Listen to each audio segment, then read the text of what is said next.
So, for those of you who might be joining for the first time, I'm Elaine Jackson, and this is our second class in the first module of Buddhist mind science. And we're broadcasting from Tutannorbuling in Santa Fe, New Mexico. Such a beautiful center, just stunning. Yeah, first time I saw it last year, I just had tears. It was so beautiful. It still is so beautiful. So welcome to everyone, and thank you for coming. This is Cultivating Lasting Happiness. And this is a 7-module course that was created by Hans, Burkhart and Marina Bouchet. They're Spanish teachers at the center in Tushita, Spain. And they have a scientific background. So they're both PhDs in science, and they both attended this 6-year master's program in Italy. Highly qualified to create this course. And I've taken it, I took it they piloted it last October. So I've taken the first 3 and I'm in the middle of the 4th. And they're such lovely people. I don't know them personally, face to face, but I feel like I know them. And I think we're all really fortunate to have an opportunity to study this. And as I said last week, I'm very new to it. So I'll give you what I know using my notes from their class last October. So the overarching path, is to discover how we fabricate our world, how the mind fabricates its experience of the world, so that we can cultivate attitudes that will bring lasting happiness. And then we question, is that possible? Is it possible to have lasting happiness? And that's what we're exploring. So we can't assume that that's possible, but with a skeptical mind, open-minded, then perhaps we will discover that it's possible. How wonderful. So as we begin, I invite you to join me in a meditation, if you like. So please take a good seat and sit fully. Establishing your posture. Your back is straight. Your sternum lifted.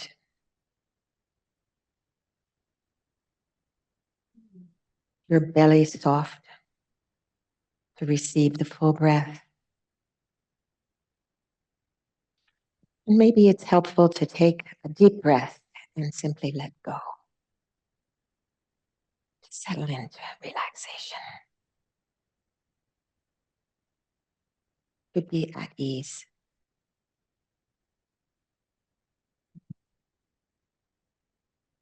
And bring our awareness right into the body. Feeling the contact of the chair, the seat.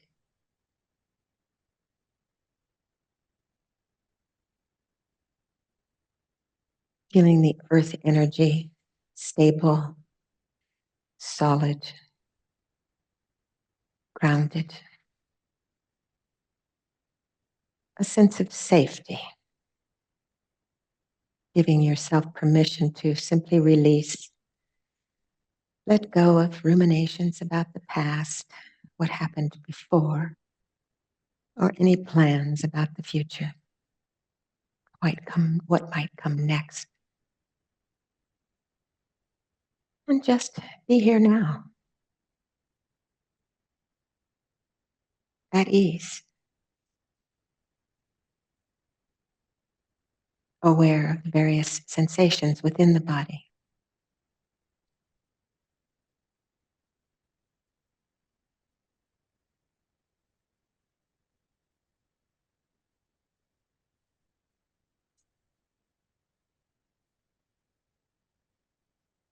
And perhaps we might consider the reason why we're here today, engaging in this course.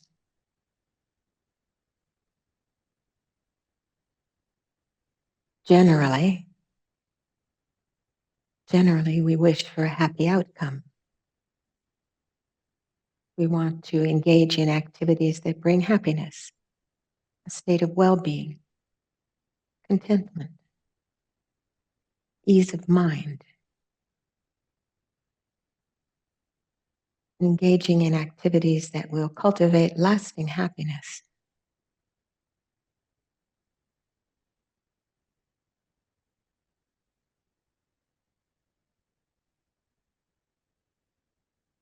And I think if we look, we can see that when we're experiencing suffering, we wish to be free of that suffering.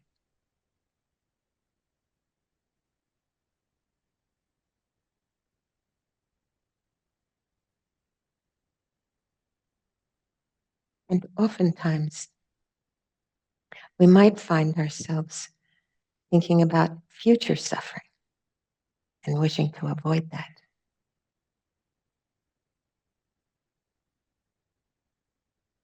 Sometimes taking a cold or some small physical ailment and worrying about its trajectory. What will happen in the future? We can explore these things with an analytical attitude and understand why, what fulfills this wish for happiness that we all wish.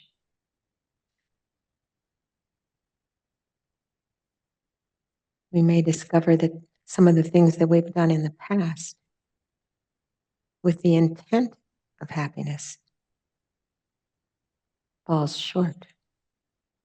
So ask ourselves, what will fulfill my wish for lasting happiness and diminish suffering?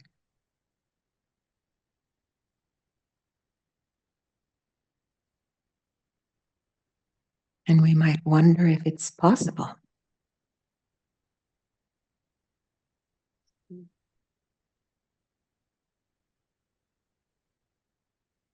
But could we take it as a hypothesis that perhaps it is possible?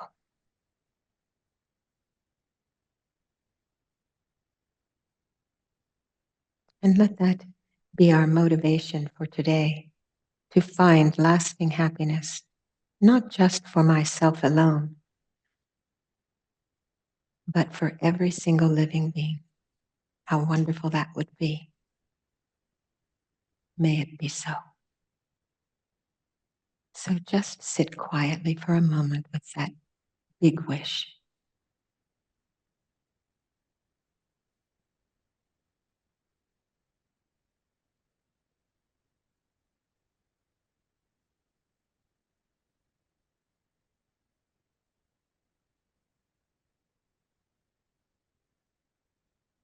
Okay, thank you. So just as a little bit of a recap, last week we discovered or discussed the Four Noble Truths, or the four facts that the Buddha taught upon his awakening.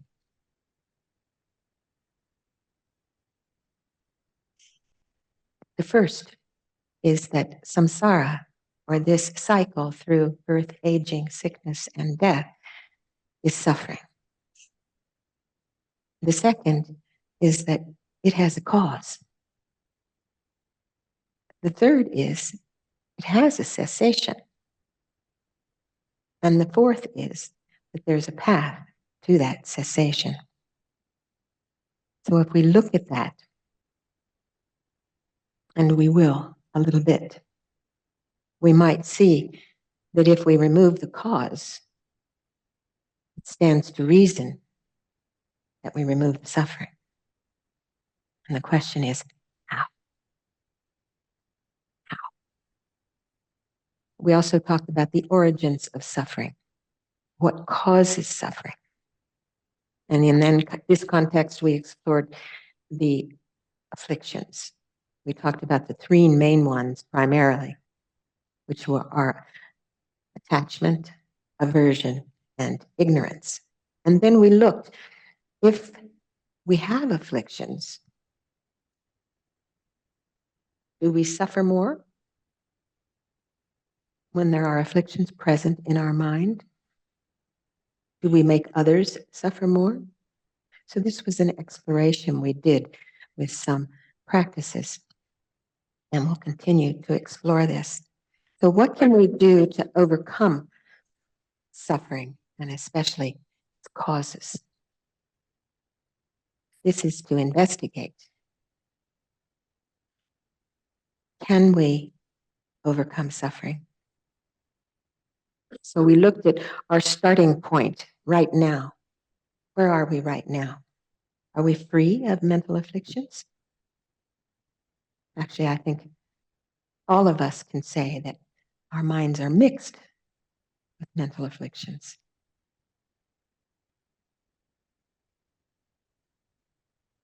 So how do we, what happens when we're under the control of mental afflictions? When they're present, what happens? When we have a sense of attachment, clinging to something we want, or aversion, wishing to be free of something we don't want, how do we feel about that? How does our body feel? How does our mind feel? What's happening when we grasp either to pleasurable experiences or push away, reject unpleasurable ones? And these are explanations that we do in this course. I find it interesting to look at it in this way. We explored the common ground. What is our common ground? What ground do we have with every single being? What is it? In what way are we all exactly alike?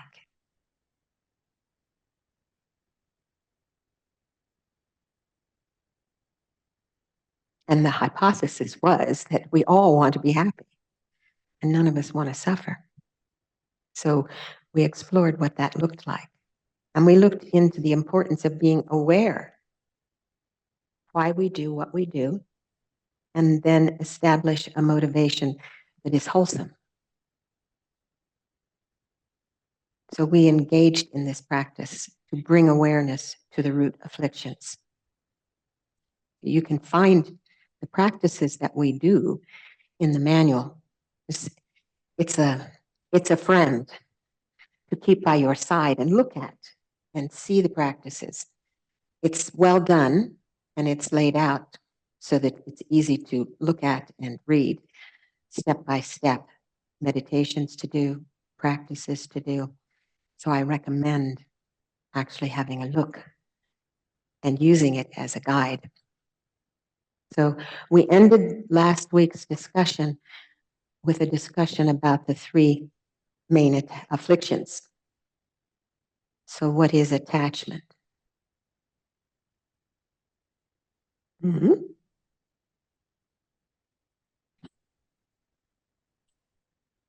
is it?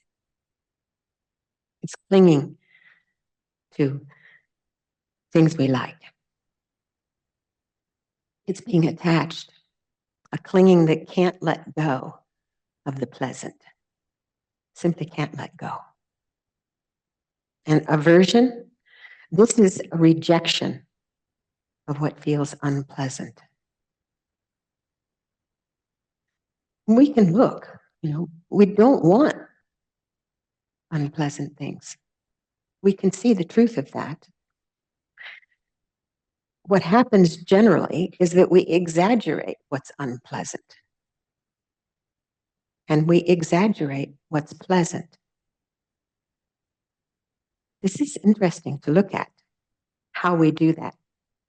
We're unable to see otherwise. When we see something as pleasant and we want it,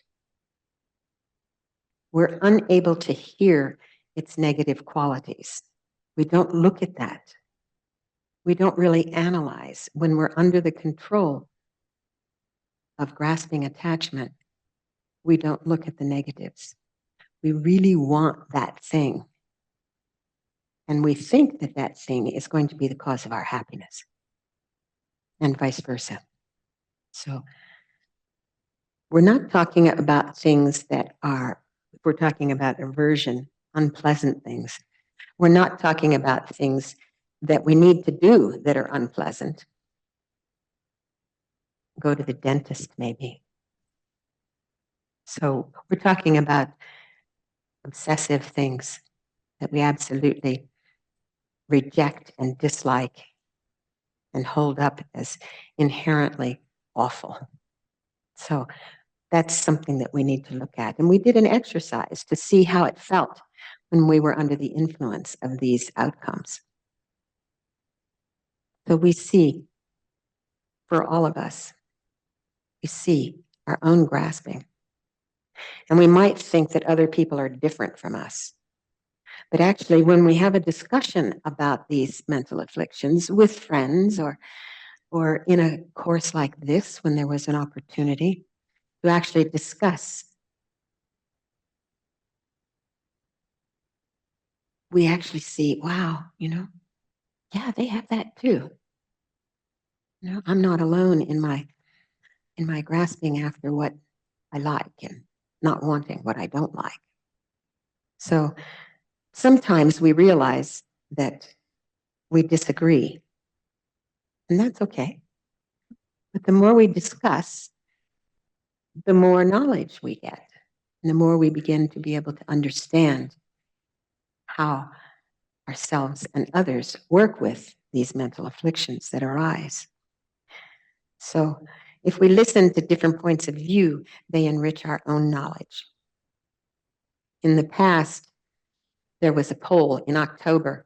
They took a poll to ask, and they asked 3 questions. And the first question they asked was, are afflictions good motivators for our actions? What do you think? If you said, if I ask you that question, are mental afflictions a good motivating factor for our actions? Would you say yes? Would you say no? How many people in the room would say yes? Okay, we have some yeses and we have some depends. Okay. So most of the people said no, but there were a few yeses. And actually, the question they agreed was really for us to consider when we're under the control of attachment, aversion, or delusion, do I make the best decision for my life? That's how it is. If it's worded that way, do I make the best decision for my life when I'm irritated? Hmm?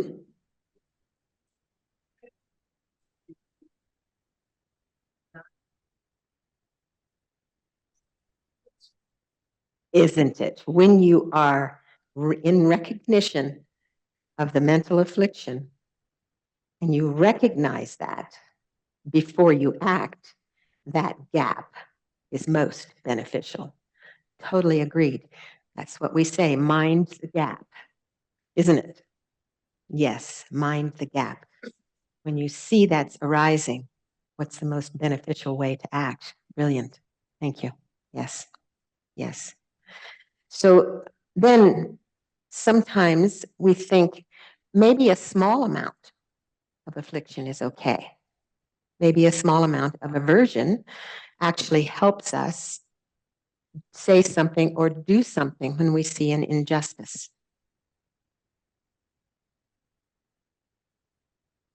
Hmm?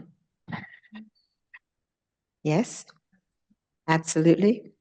Okay. I'm seeing a lot of yeses. Lou?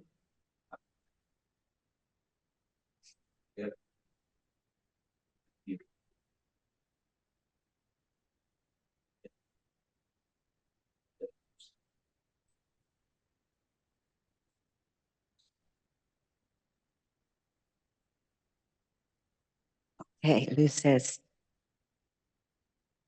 turning the aversion into compassion and then acting from a sense of compassion is good, but acting from the aversion itself is not. Now that, I resonate with that. In the gap,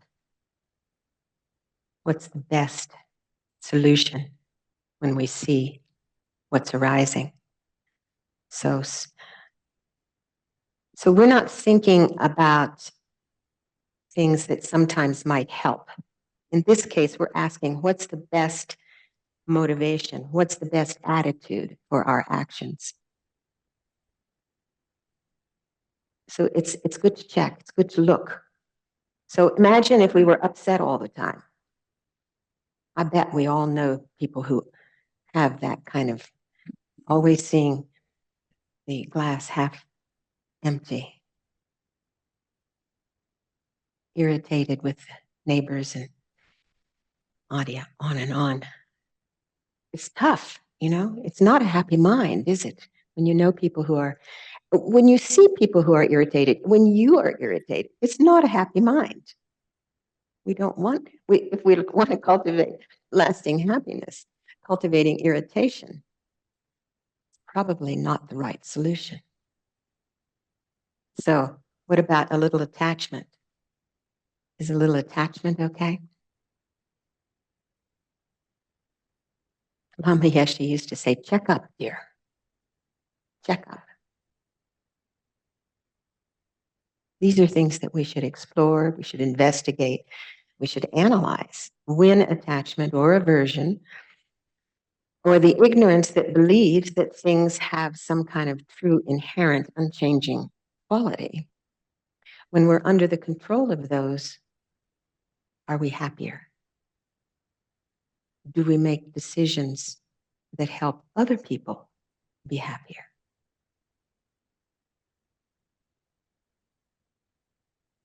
These are to investigate. So the second question they asked was, do you like what you receive from others when they're mainly led by these afflictions?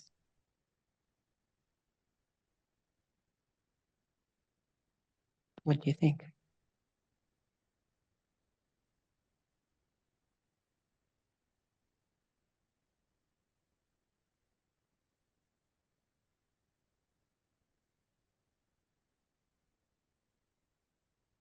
How many would say yes?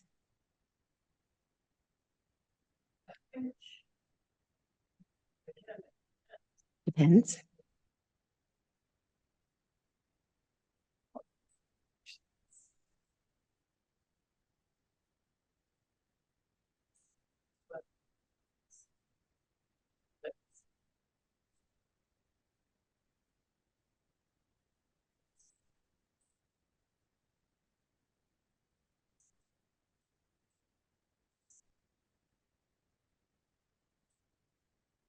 That's an interesting perspective. If you're doing something that is inappropriate or unhelpful, and someone comes toward you with what appears to be anger to get you to stop doing that, then maybe that's appropriate. But do you know what's in their mind?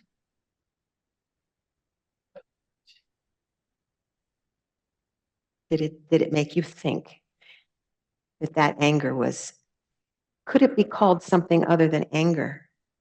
I mean, if it's coming from anger, anger is an attachment or a rejection. So it's good to investigate, isn't it? To look.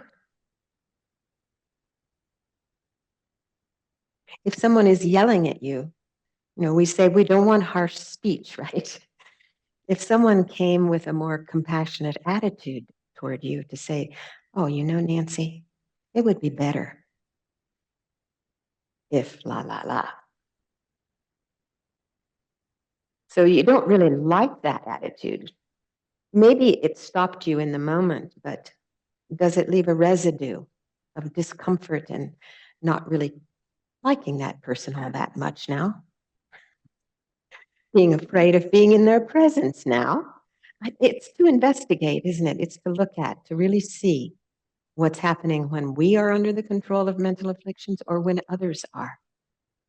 And are they truly the best motivators of our actions, or could we do better than this?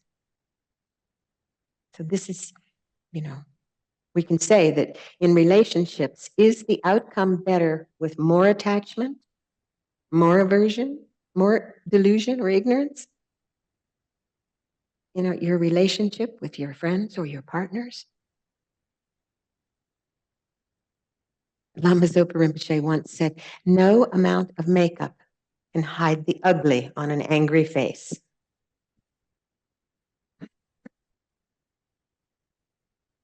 So when we're in a relationship and aversion is arising, do we take the best step? So we really should look if that's true. If we think about all conflicts, wars, where do they come from? Where do they start? Where do they begin?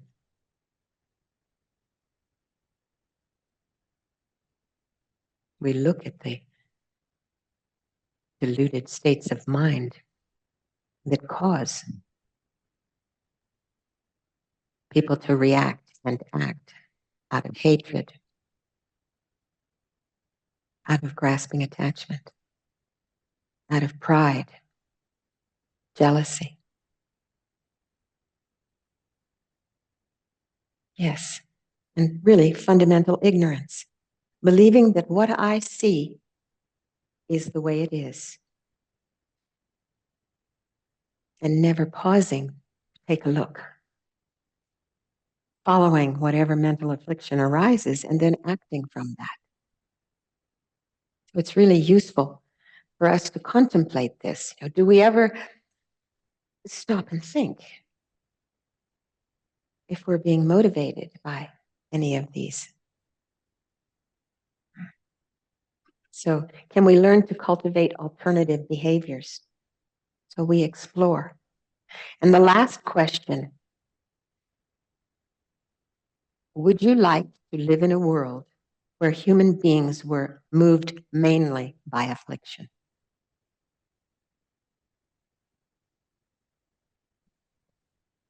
I'm seeing. Yeah, there was a lot of agreement in that one. That why? Because more conflict and less happiness arises when we're under the control of these mental afflictions. So it's useful to ask ourselves, how prevalent are these afflictions in my mind? How much attachment do I have when something appears pleasant?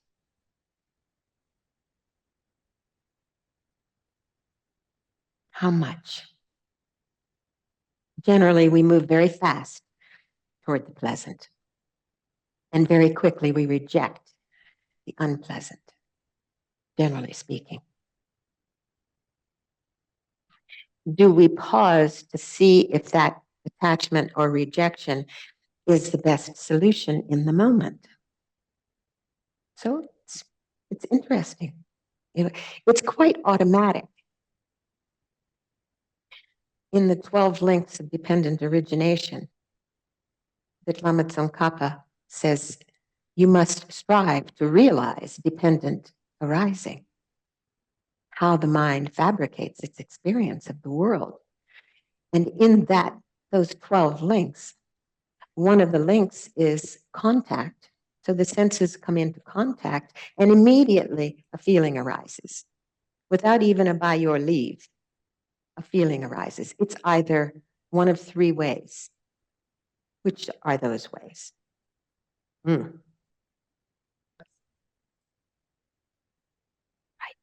Attachment toward the pleasant, rejection of the unpleasant, and indifference toward the neutral. And that happens spontaneously.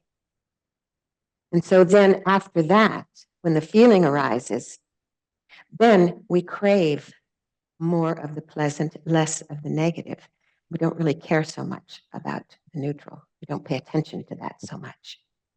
And we grow that craving by thinking about it. Through concepts, we grow it. And it grows into grasping. Gotta have it. An irresistible urge to have that, which grows into or turns into becoming. We become the one who has that new iPhone that we've been cultivating. We become the one. And then through the course of life after life, we become the one who's going to take rebirth. So these are really important to look at, that just through contact with the senses, automatically a feeling arises. And if we're not mindful, we go quickly for the things we want and quickly away from the things we don't want without analyzing. How is it? How is it? So this is really, I think it's really kind of interesting. The projection that we have about what's appearing is quite ingrained. I once used the example in a young adult retreat about, as a mother with small babies, when they first begin to eat, they get things like kind of a nice tasting oatmeal cereal and maybe smashed bananas or pears. Things seem quite lovely. And then you bring in the greens and you give them a spoonful of spinach. And to watch the reaction of a baby whose first bite of spinach is like, then every time they see something green, they reject. I know adults who still reject green.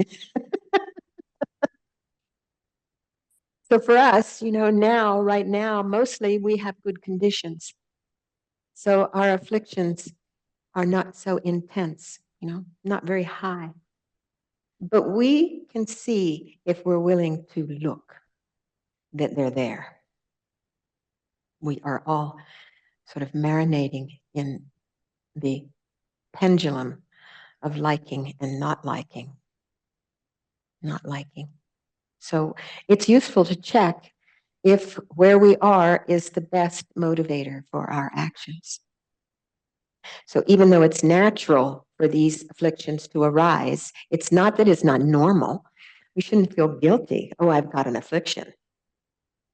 It's not like it's abnormal. We all have them. So it's just really being able to recognize what they are, to bring awareness to them, to see if we're going to create a good response or one that's going to produce more suffering. So it's interesting to ask ourselves as well, what about our own qualities? To look inside ourselves. We all have positive and negative qualities. So are we willing to accept both?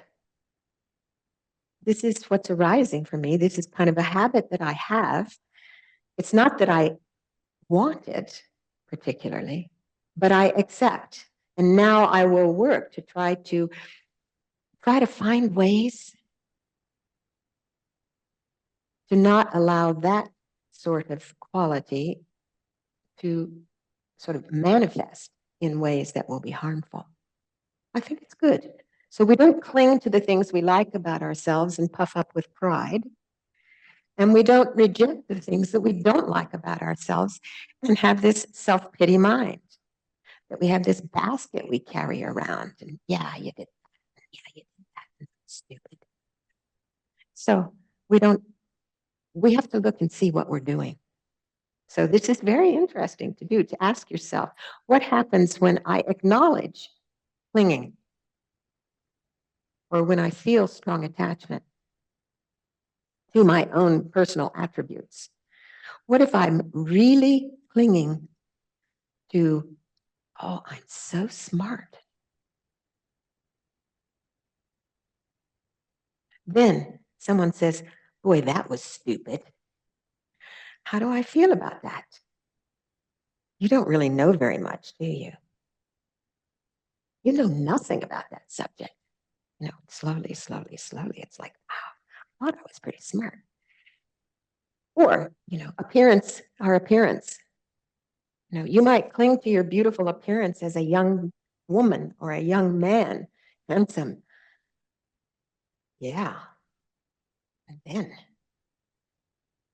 I have a good friend, very good friend, who wrote a song. This reminds me, I'm reminded a lot about songs. My children say my mother has a song for everything, but this one, I'll see if I can remember it. Once a pretty face, now bags and wrinkles, soon to be a pile of bones. That was the chorus. So we should ask, ourselves whether it's healthy to bring awareness only to the things that you like about yourself and not really recognizing or embracing the things that we don't like about ourselves, that it would be nice to change. And then to try to find ways to be able to cultivate that change. I think it's really, is there something different that will help us build up our positive attributes and diminish the negative ones, those ones that produce suffering in ourselves and others? Good to explore.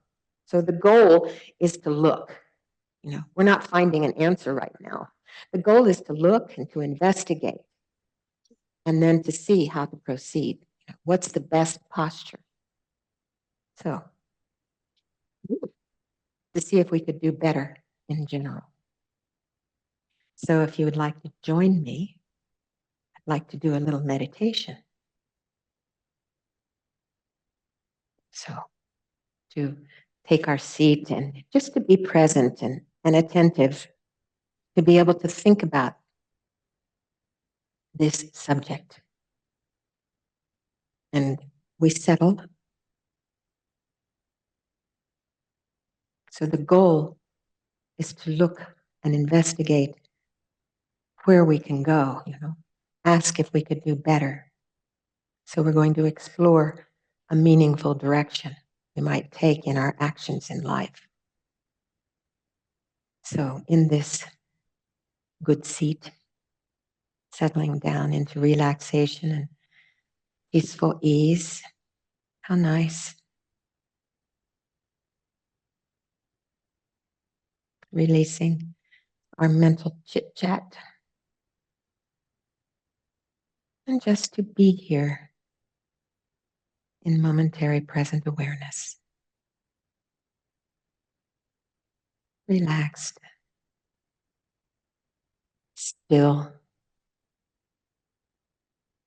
And vigilant. Just now.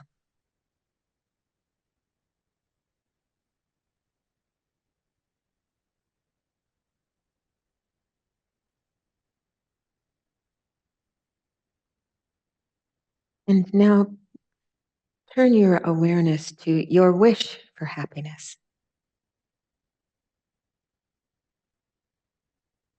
It's something that we've had all our life. It was true when we were children, when we were teenagers, and it's true right now. So I invite you to recall a memory or an experience in your life that you treasure. An experience or things that you found meaningful. Looking back through your entire life.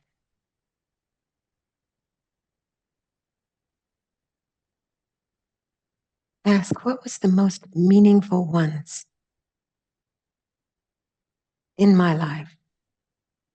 The ones I treasure, I cherish most.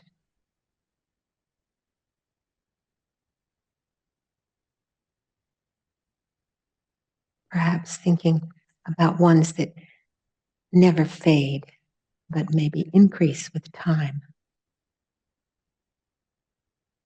Ones that left an imprint that still endures to this present moment. And as you think about that, how does it feel? And if you can remember how it felt at the time, just take a few moments as you explore back through your life, treasured moments.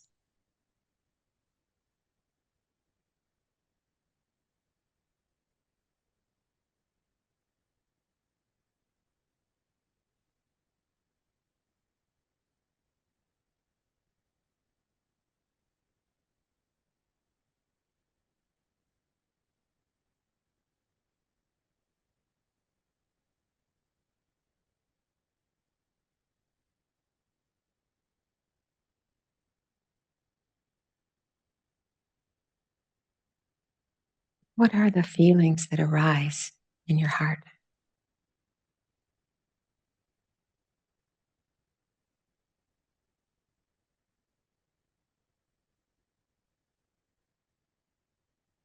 When previous students were asked this question, the words that appeared were love, warmth, gratitude, sorrow, openness, fulfillment, hope, caring, peace, a sense of purpose, excitement, trust, calm, respect, safety, closeness, satisfaction. Do any of these words resonate with your feelings as you remember meaningful moments in your life?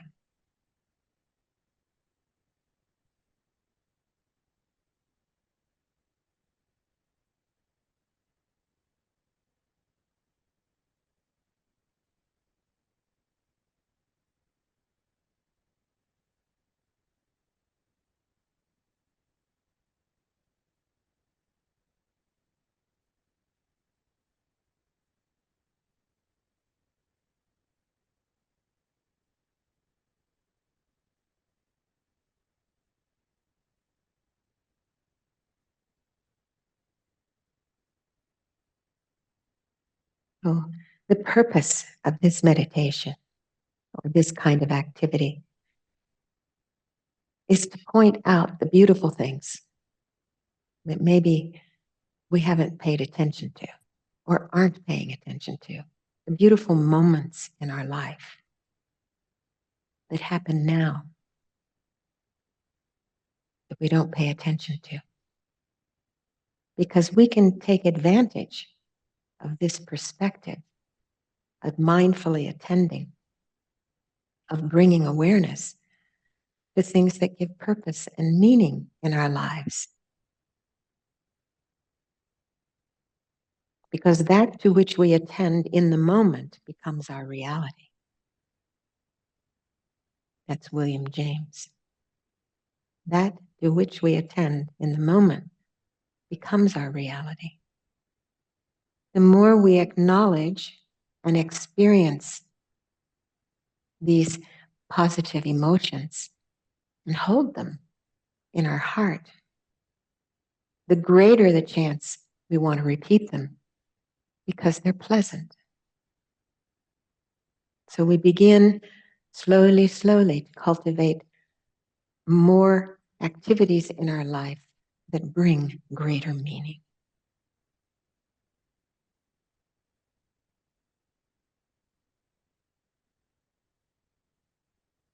Sometimes they're overlooked. No? But we can see if we look, there is joy, love, gratitude and a sense of well-being and connection and peace and calm and hope, isn't there? At certain times in our life right now. So if we acknowledge and bring them into our heart and hold them, neuroscience is also showing that the changes in the brain when you hold an attitude in your mind for, I think it's 20 seconds, it's not very long, that either it deepens the neural pathway or it creates a new one. So this is worthwhile. And if these values are important, then we can try to cultivate them by paying more attention to our mental states, to our positive mental states, rather than our afflictive ones. So I thought to share a personal story that gave me what I call a Dharma aha this morning. So I woke in the middle of the night. You might call it the middle of the night. Yeah, it was actually 2:45. And I could not get back to sleep with all of my little tricks that I use, my mantras and my prayers, and I just couldn't get back to sleep. Problems kept arising in the mind. So I remembered a song from White Christmas, the movie that Bing Crosby sang. You'll know it. When I'm worried and I can't sleep, I count my blessings instead of sheep, and I fall asleep counting my blessings. You know that? Yes. Yes, that's a very old song. So when I got back in, I got up, had a drink of water, and I thought I might as well just get up. But this song came into mind, and I thought, well, maybe I'll just go try, just rest anyway. If I just relax for a bit, it will be good enough. So I got back in bed, and I thought, okay, maybe I'll count my blessings. So I put my hand on my heart, and I just laid there, and I thought with gratitude about the many blessings in my life. One after another, I thought, oh, yes, I have that and that. How wonderful. And before I knew it, I woke to a dream in the morning when it was time to get up. I had just had a dream. And in that dream, you remember yesterday, there was Daniel and Zoe that came to the class yesterday. So I dreamed that I was sitting here and Daniel stood up and he started singing. He was singing and he started to walk across, and Zoe got up and she put her arm around him and they were walking across. And then someone else, I don't know who, got up and they started singing. And I thought, oh, how beautiful. And then I woke up. And I woke up and I thought of Thich Nhat Hanh's morning prayer, which is, I wake up this morning and smile. 24 brand new hours are before me. I vow to live fully in each moment. And the difference in my state of mind when I woke up at 2:45 and when I woke up at 5 was astonishing. So it's just this, how can we train our mind to abide in these beautiful moments, to remember these beautiful moments and cultivate them, to cultivate gratitude when we're having a self-pity mind, to turn to gratitude. Very, very useful. So I felt this really showed the benefit of positive thought over negative, because the negative thoughts were keeping me awake. And the positive thoughts allowed me to drift into sweet sleep. And that was really beautiful. Very, very nice.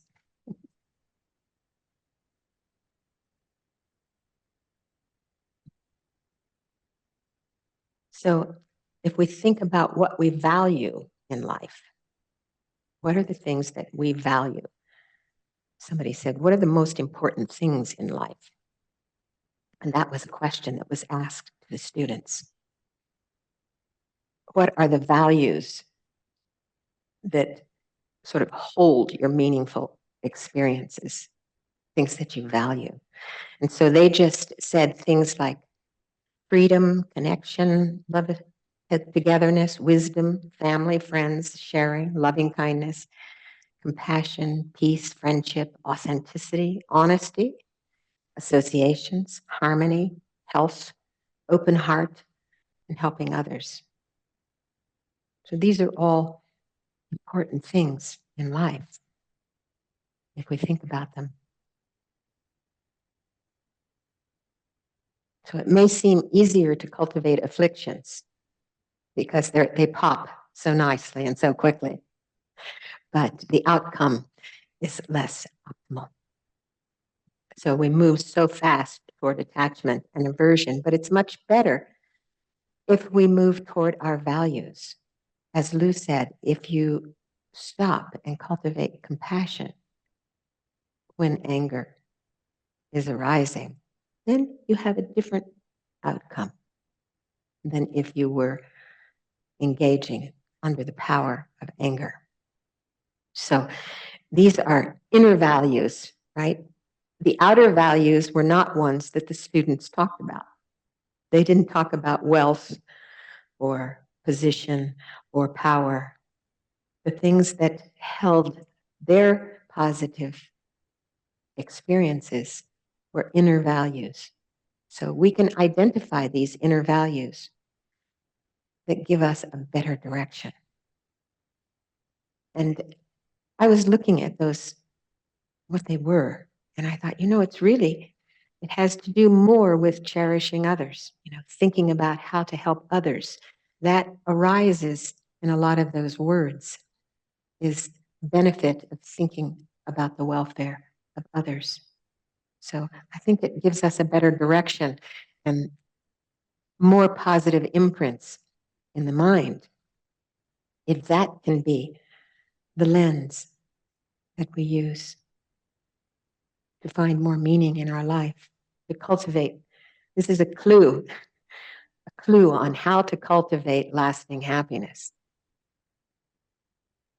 Sort of a beginning clue, because we have all these values within us. We do have, but now this is how you activate them. So from a Buddhist point of view, the mind is unstained, untainted. So that's mind's nature. It just has a basic purity and goodness. So when we touch the essence, then we can see that the mental afflictions are like clouds passing through. There's a verse in Tilopa's Mahamudra teachings. He says, think how the nexus of the sun burns so clear and bright, it cannot be covered by a billion years of darkness. And just so, at the nexus of your own mind is the clear light, which can never be covered by a billion years of blind mistakes. So underneath the clouds is a mind that shines like the sun. We just have to blow away the clouds. So we can see that the more we follow afflictions rather than living our life following the essentially pure nature of our mind, the more we'll suffer. But the good news is that afflictions are transient. They are not part of the mind. They arise within the mind. They appear for a while, but they can be removed. So we think, okay, afflictions are a cause of suffering. If we can remove afflictions, we remove suffering. So how do we do that?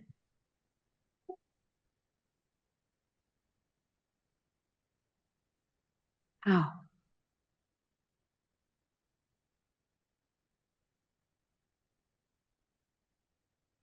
We have to look. We have to think.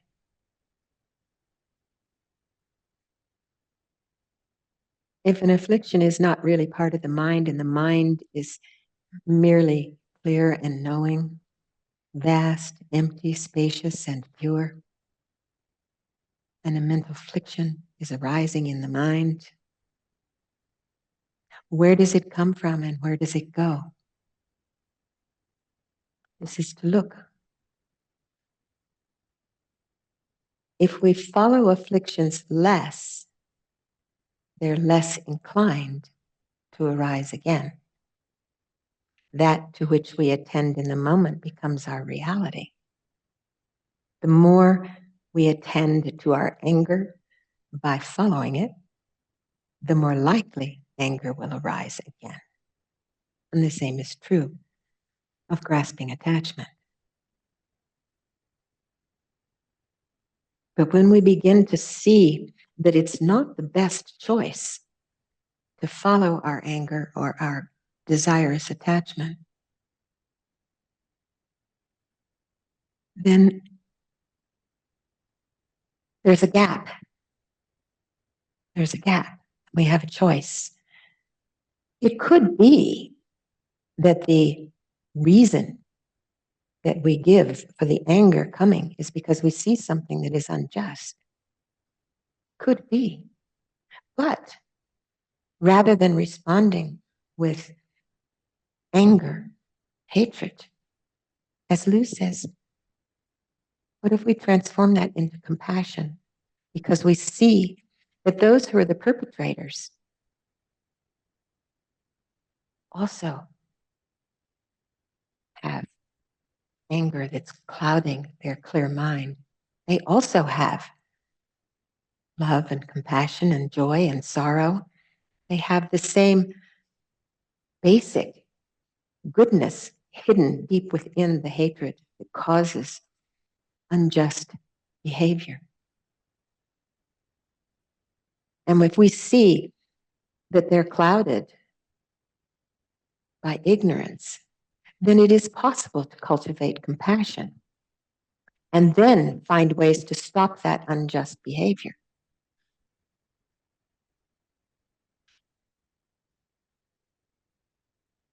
I think it's in The Complete Path by the Seventh Dalai Lama. He says, covered by the fog of ignorance, constantly lashed by whips of delusion, they have no chance to lay down the burden of misery from their mind. So for us to cultivate wisdom, to be able to help people who are completely under the fog of delusion, then that's a very good attitude, I think. Maybe it has a better outcome. I'm not sure, but I know that yelling only gets more yelling. I think Martin Luther King says, hatred does not stop hatred. Only love can do that. It's useful to contemplate these and really see what's in my mind.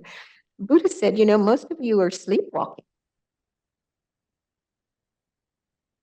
We're not really paying attention to what's arising in our mind.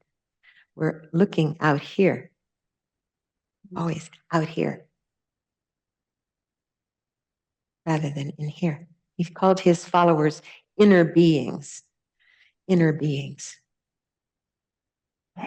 So if it's reasonable to say that we can remove afflictions from the mind, then it's reasonable to say that lasting happiness is possible. Maybe, huh? I mean, it's a hypothesis. It's a hypothesis which we can explore and see if it relates to our own experience. Once, Lama Zopa Rinpoche gave a teaching on, I think it was 7-point thought transformation, but one of them is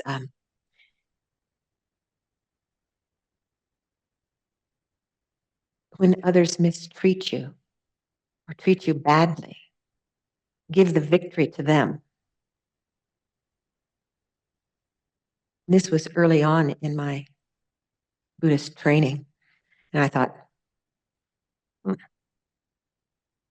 okay, well, let's see what happens." I mean, I didn't really take it too hard to heart, but I did have an experience not long after that where uh, we lived actually where I live now, but it was a very different environment then.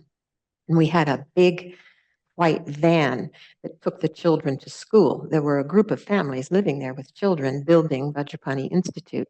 And we had a van. And once a week, the mothers or the fathers would take the children to school. So each one of us had a turn to drive the van into town to take the children to school and bring them home. And since it was a longer trip, most of us would stay in town and do our laundry and our grocery shopping. And so we looked forward to that day in town. And one day, when I went to get the car because it was my day, it was gone. And so I realized that someone else had taken the children to school. And I could have ruminated about that all day. But I remembered Lama Zopa Rinpoche, his voice. And I said, well, okay, well, what if, and then I gave reasons why this person might have taken the car. And I just gave the victory. I purposely told myself, I'm just going to give the victory. And instead of going and saying, hey, when they came home, you took the car and it was my turn. It wasn't like that. Actually, she came to me and she said, wow, I thought today was Thursday and actually it's Wednesday. I took the car, la, la, la. So what could have been a really, kind of a wedge in the relationship for a time turned out to be nothing. So it's looking at how to train our mind to be free of the mental afflictions that we hold, the things that we hold that disturb the mind. I had three children, but the oldest went to kindergarten, and she had an idea about what she wanted to wear or what she wanted to do, and she would fuss at me in the morning before she went to school. And they had to walk down a trail. She and her younger brother had to walk down a trail to catch the ride. It's pretty wild, actually. So they're walking there. She's crying with her lunch bag, and her brother's walking with her. And all day long, I'm holding a sadness that she was upset.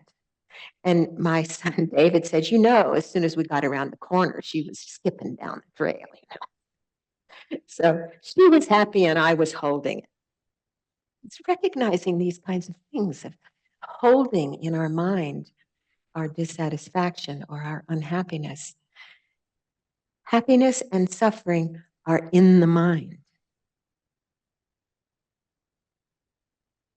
Pleasure and pain are part of samsara. Whether we are happy or suffering as a result of it, it's in the mind. It was very good to look. So we might wonder which of the afflictions is the main one. If we look at the three, which one would you decide was the main affliction? Attachment, aversion, or ignorance?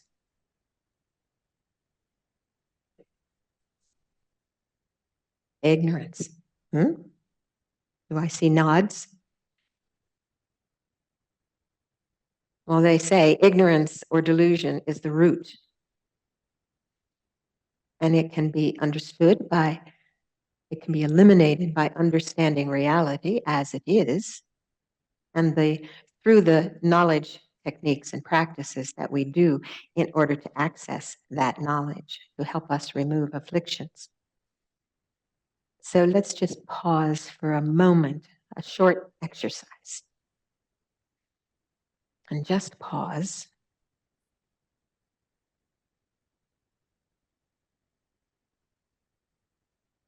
Into a neutral, at ease,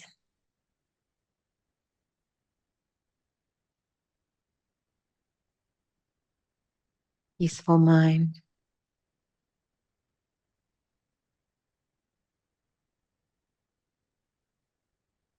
And think of the times in your life when you felt a deep sense of satisfaction and contentment.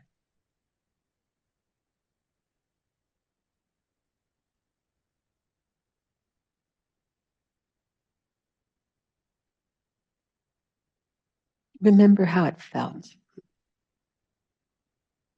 to be content, to be satisfied. How does it feel?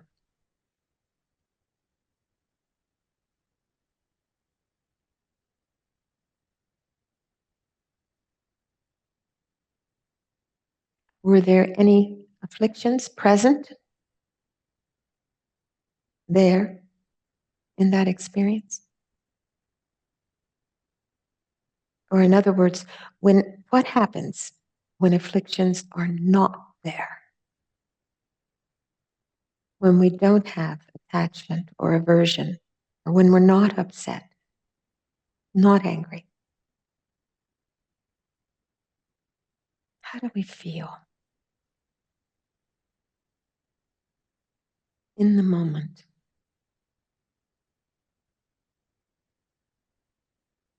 When we're satisfied.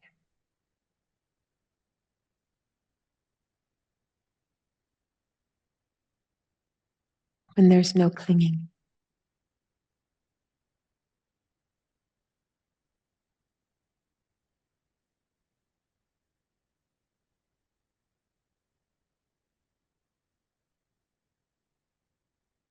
It feels happy, peaceful, calm, feels pleasant. Does it?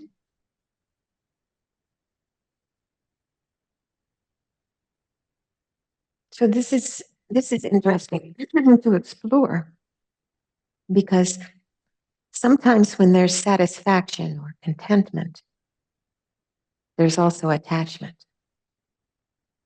Because we're satisfied, we're content, we want it to always remain, and we begin to grow our attachment, wanting to keep it, grasping for it. We should watch how that happens. We want a little more. That's nice. We don't want to lose it. So if we begin to think like that, what happens to our contentment? We're looking for another way to get that contentment or that sense, that level of contentment back. These are the kinds of things that we can explore. We can say, when we have deep satisfaction, if we're saying, oh, I want to have a new car, and I've been looking at this car and that car, and this one I want. This I like very much. So we get that car. And initially there's really satisfaction. It feels really good. How nice. But isn't it dependent, right? It's dependent. It's a satisfaction that has a reason. What if we're just sitting down and maybe we've had a busy day and we just look up at the sky, and all of a sudden, for no apparent reason, there's a sense of deep satisfaction. We feel at ease.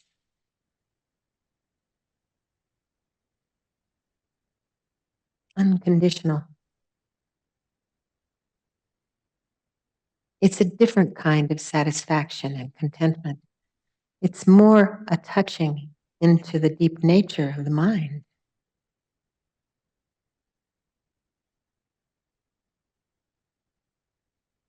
We might wonder, when we look, when we have these kinds of experiences, we see, there's nothing missing.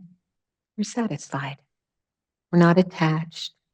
We don't fear losing it. We're just experiencing it.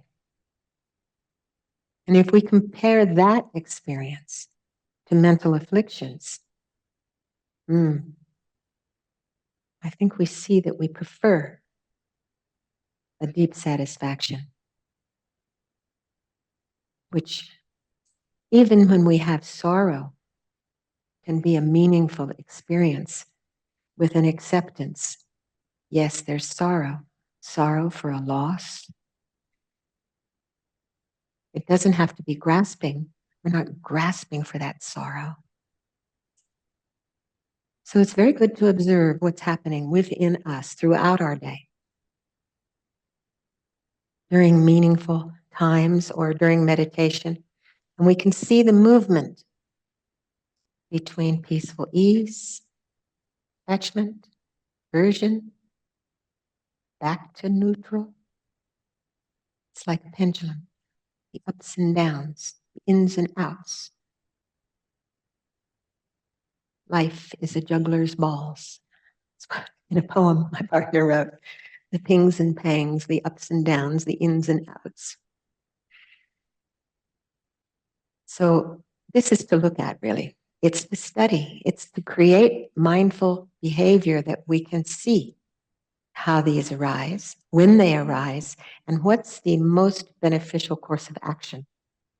So you can be playful with it. The next time you see yourself grasping at this or that, see, there's attachment, or there's aversion. So we can see, because they're natural, we can recognize that they're natural to arise. And therefore, we can look and we can determine whether to cultivate it or whether to transform it into something else. So the practice is to become aware of all of our experiences, not just the things we like, but to become aware of the things we don't like as well. And then from this, we try to accept the experiences and not be overwhelmed by emotions, to work with the inner world more and more, and to see what it is that we're doing. It's good to recognize that even when we have external conditions that are good, when we have external conditions that are good, that if we have irritation or grasping desire, we're not happy. If we're overcome by affliction, any of the afflictions, no matter whether we live in a peaceful forest setting or a high-rise apartment in a big city, our address is still samsara. Still under the control of karma and delusion. So it's very difficult to be happy when we're irritated or frustrating. So if we're able to cultivate some acceptance, if a situation doesn't change or can't change, we develop equanimity and a certain inner strength. And eventually, really, we can see that we can actually cultivate an ability to remain and even maybe be happy in difficult situations. And not feel guilty about attachment or aversion, but to look with clarity, say, okay, that's all. It's like that. We're not trying to get rid of anything. We're trying to look at whether or not it's helpful.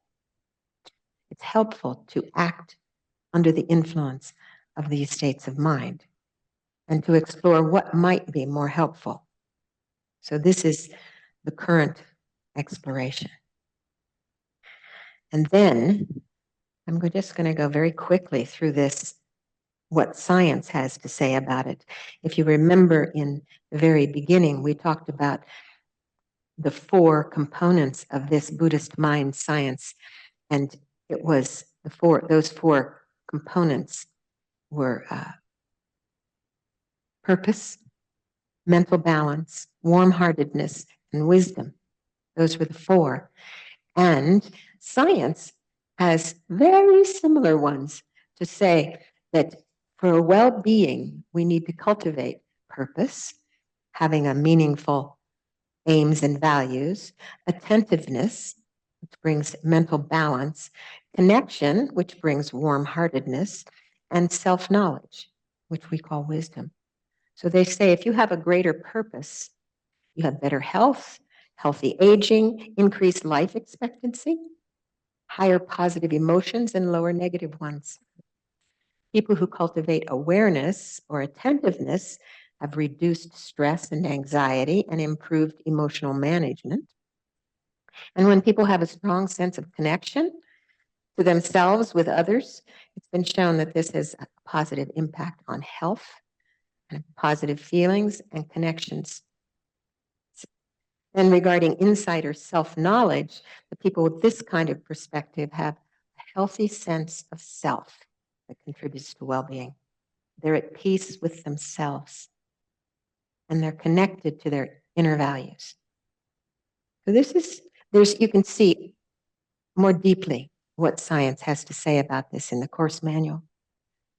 So I think it's important to have a look that people who can reframe their experience have more positive emotions, which lead to wholesome actions, triggering constructive responses.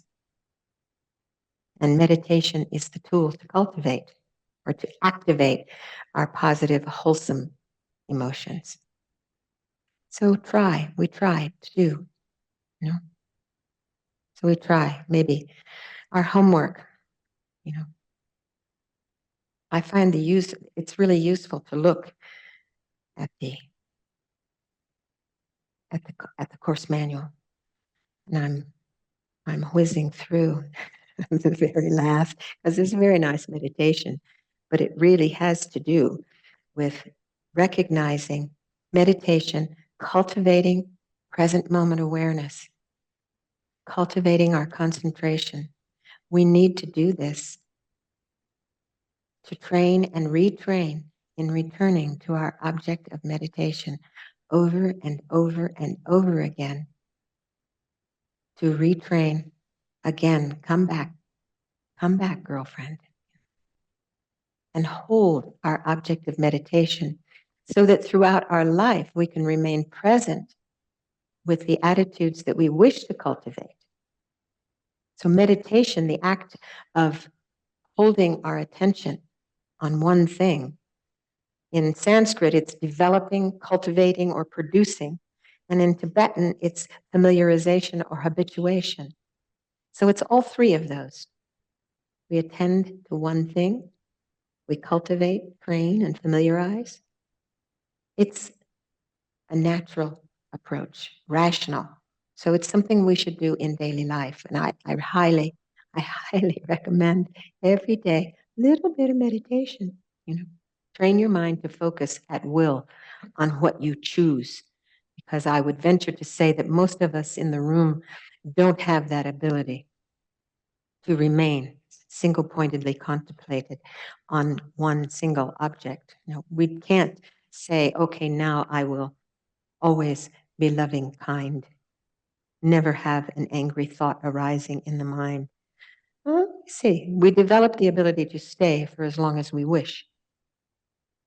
Maybe now we don't have such freedom, but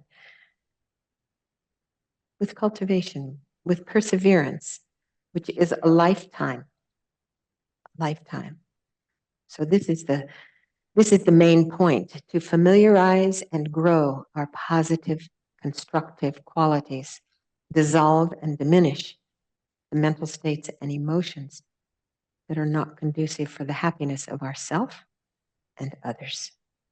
So we need vigilance to bring our awareness to our chosen object and to remain there. Hamayashi used to say, strong determination. And then, settling our posture, we know what that is. You maintain the posture. And basically, if we keep the back straight and the chest open and relax, I think Lama would say, good enough, dear. Good enough, dear.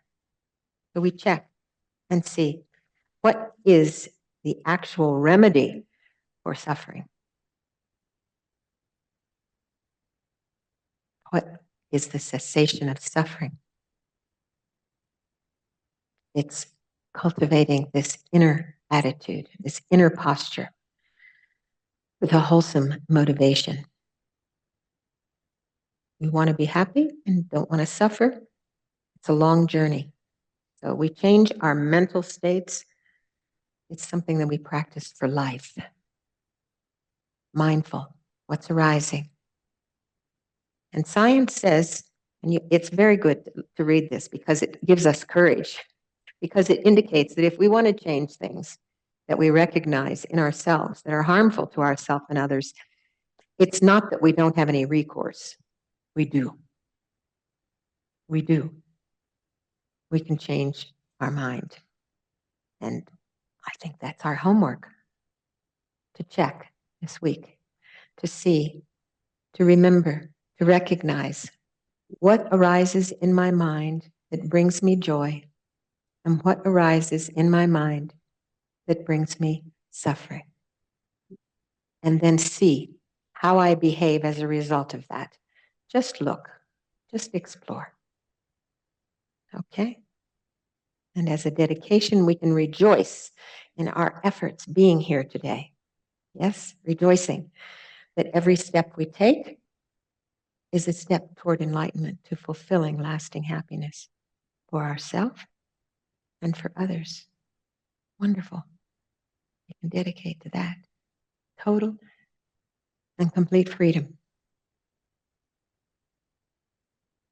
And let's also dedicate to the fortunate rebirth for those that we know who have passed away, and to the healing of those we know who are ill. And that there might be peace all over the world. And all the suffering from all the environmental changes that are happening, may they finish.